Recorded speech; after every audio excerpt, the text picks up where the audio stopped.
नमस्कार दोस्तों, मेरे YouTube चैनल में आपका स्वागत है। मुझे तो शर्म आती है तुम्हें अपनी माँ कहते हुए। अपने बेटे कुणाल से ये सब सुनकर रूपा जमीन में जड़ गई थी। एक इकलौता बेटा अपनी माँ से इस तरह क्यों बात कर रहा था। आज उसकी आंखों के आगे वो सब घूम रहा था जिसे उसने कभी याद भी करना नहीं चाहा था। बस एक याद को छोड़कर वो थी चंद्रकांत की यादें। कहते हैं बेटा सहारा होता है, पर यहाँ तो कुछ और ही दृश्य था। मौन बैठी रूपा से तन्वी ने हिलाकर पूछा, आप बताती क्यों नहीं? क्यों कटघरे में खड़ी रहना चाहती हैं? आपकी इस चुप्पी का क्या अंजाम हो सकता है, जरा सोचिए। रूपा ने तन्वी की तरफ देखा। कभी कभी चुप रहने के अलावा कोई रास्ता नहीं होता। जानना चाहोगी कि इस चुप्पी के पीछे क्या छिपा है? मेरी तो गवाही भी देने वाला कोई नहीं। सुनो फिर। इसके बाद रूपा ने उसको जो सुनाया वो हैरतगेज था। वो क्या था आखिर? तो कहानी शुरू होती है 15 साल पहले से। एक एक डिब्बा देख लिया। आज घर में कुछ ऐसा नहीं है जो इन्हें खाने को दूँ। आंखों से बहते आंसू पोंछती हुई रूपा की निगाहें रसोई में अब भी कुछ ऐसा तलाश कर रही थी जिसे पकाकर बच्चों को खिला सके और उनकी भूख मिटा सके। रूपा इस कहानी का मुख्य किरदार एक 25 साल की विधवा औरत है जिसके पति की 5 माह पहले एक हादसे में जान चली गई। रूपा के 2 बच्चे भी हैं, तन्वी और कुणाल। 1 साल की तन्वी और 6 साल का कुणाल। दोनों ही छोटे हैं और नादान हैं अभी। वो तो ये भी नहीं जानते कि उनके सिर से बाप का साया उठ चुका है। उनकी माँ अकेले ही उनके लिए जिंदगी जी रही थी। पति चंद्रकांत के जाने के बाद अंदर से टूट गई थी। अकेली पड़ गई थी, लेकिन अपना गम कहती भी तो किससे। प्रेम विवाह जो किया था चंद्रकांत के साथ, उसके साथ शहर में भाग आई थी। घर परिवार को कभी मुड़कर भी न देखा, ना ही उसके परिवार से कभी कोई पूछने आया। इनके खुशहाल परिवार को न जाने किसकी नज़र लग गई थी कि रूपा विधवा ही हो गई। रूपा का पति चंद्रकांत मजदूर था। नई नई बन रही इमारतों में काम करने वाला मजदूर। कभी कुछ करने को न मिलता तो ईंट भट्ठे पर भी काम कर लेता था। एक बार एक इमारत के ऊपर ईंट पहुंचाते हुए पैर फिसला और धड़ाम से नीचे आ गिरा। उसकी मौके पर तत्काल ही मौत हो गई। वो अपने पीछे 2 बच्चे और पत्नी को छोड़ गया। कम पढ़ी लिखी रूपा वैसे तो कम उम्र की थी और बहुत सुंदर भी थी। सांवली लेकिन बेहद आकर्षक और खूबसूरत नैन नक्श वाली थी। लेकिन उसने कभी घर से कदम बाहर नहीं रखा, ना ही चंद्रकांत ने कभी रखने दिया था। सब अपनी बीवियों को लेकर साइड पर आते थे, पर चंद्रकांत ने उससे कभी मजदूरी नहीं करवाई, ना ही कोई और काम कभी करवाया था। उसने सिर्फ चंद्रकांत के घर को संवारा और बच्चों को संभाला। वो कम से कम गुजारा करना जानती थी। चंद्रकांत ने उसे अपने दिल की रानी और घर की रानी भी बनाकर रखा था। 5 महीने पहले की ही तो बात है, उसकी मौत से कोई 2 दिन पहले ही, जब चंद्रकांत उसके लिए गजरा लाया था। दिन रात मेहनत करने वाला चंद्रकांत रात को 12 बजे के बाद घर आया था। सोती हुई रूपा ने दरवाज़ा खोला था। जब हाथ में गजरा दिया तो चहक उठी थी रूपा। रूपा, बस एक कमी है, ऐसा कहते हुए शीशे के किनारे पर चिपकी बिंदी को छुड़ाकर चंद्रकांत ने रूपा के माथे पर लगा दिया था। अब बन गई ना तू मेरी हीरोइन, मेरी रानी है तू। भले अपने पास कुछ नहीं है आज, लेकिन एक दिन सब होगा मेरी रूपा। चंद्रकांत ने उसके माथे को चूमते हुए कहा था। अतीत में डूबी खाली डब्बे खंगालती हुई रूपा के दिमाग में यादें और भूखे बच्चे, अब इसके सिवा कोई रहता न था। जैसे तैसे ये 5 महीने खींचे थे, अब तक खत्म हो चुका था। कुछ थोड़े जेवर बनवाए थे तो वही बेचकर अब तक का खर्च चल रहा था। टूटे फूटे घर का किराया भी भारी पड़ता था। वो भी उसकी ज़िंदगी में खूबसूरत दिन थे जब चंद्रकांत उसकी हर इच्छा पूरी करने को आतुर रहता था। उसने चंद्रकांत से बहुत प्यार पाया था और अब वो सोचती थी कि उस प्यार भरी यादों के सहारे ही जिंदगी बिता देगी।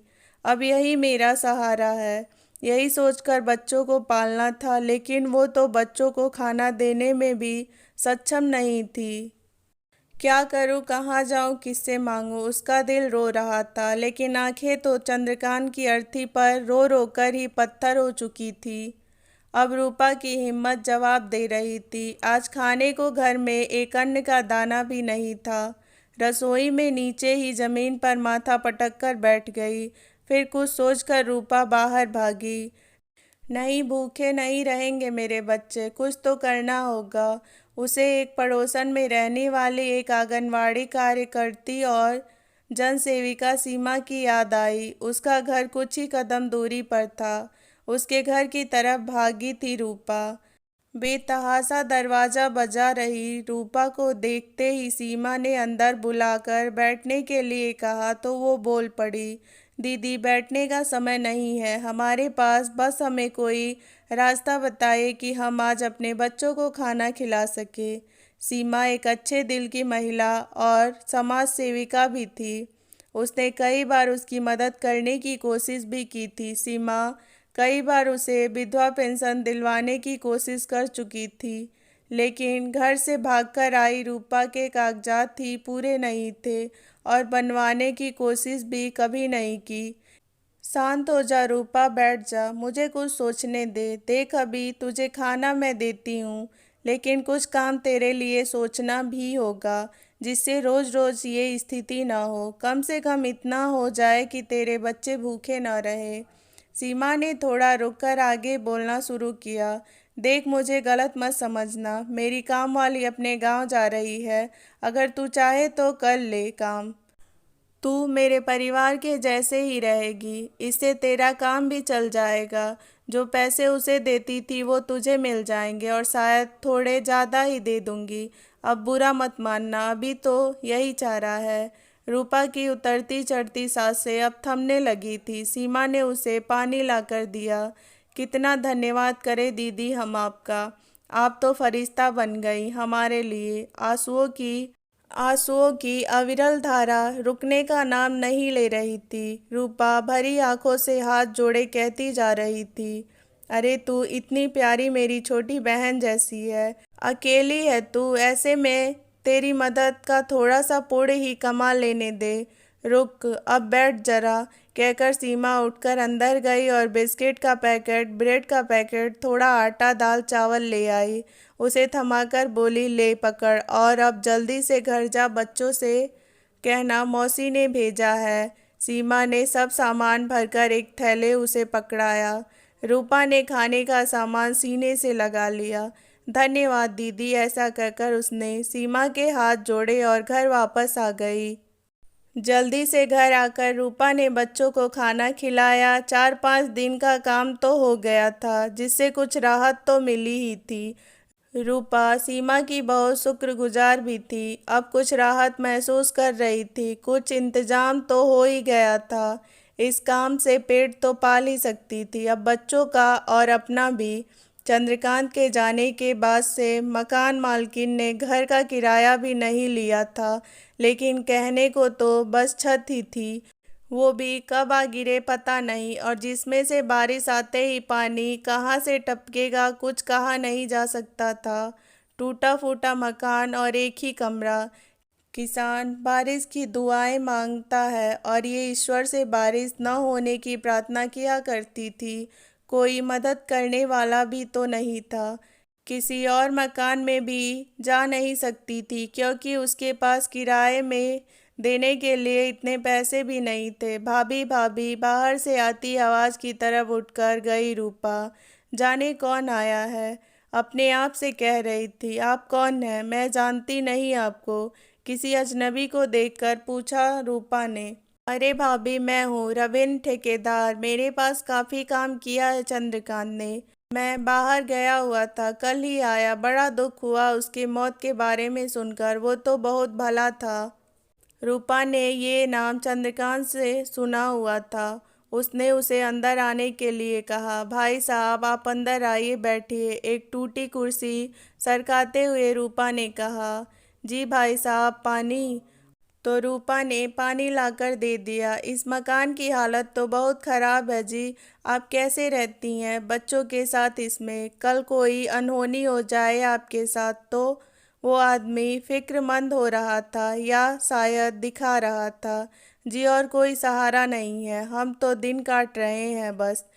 देख रहे हैं कहीं कोई इंतजाम भी। रूपा ने जवाब दिया। आपने चंद्रकांत के इंश्योरेंस तो ले रखा था ना?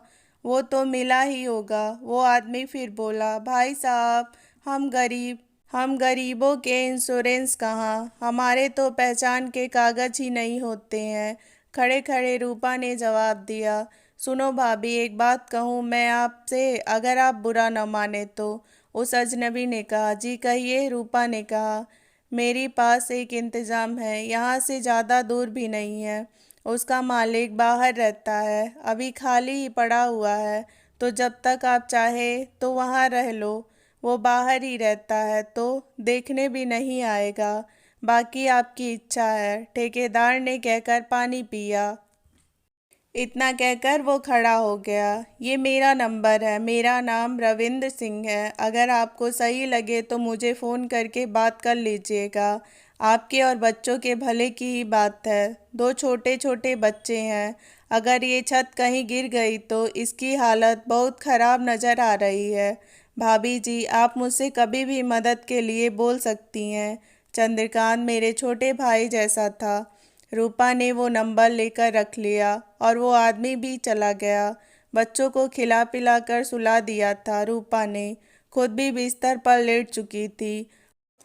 पर अब इन आँखों में पहले जैसी नींद कहाँ। अब चंद्रकांत की यादों के साथ साथ बच्चों की फिक्र ने भी नींद उड़ा दी थी। कितनी अकेली पड़ गई थी रूपा। हंसती खेलती जिंदगी ने कैसा मोड़ ले लिया था। अब उसको बच्चों के लिए जीना था बस। कभी घर की छत पर उसकी नज़र पड़ती तो कभी दीवारों पर। प्लास्टर, उखड़ी हुई दीवारें, उनमें रहने वाले कीड़े पतंगे। एक बार खाना खाते हुए छत से सीमेंट का टुकड़ा गिर पड़ा था।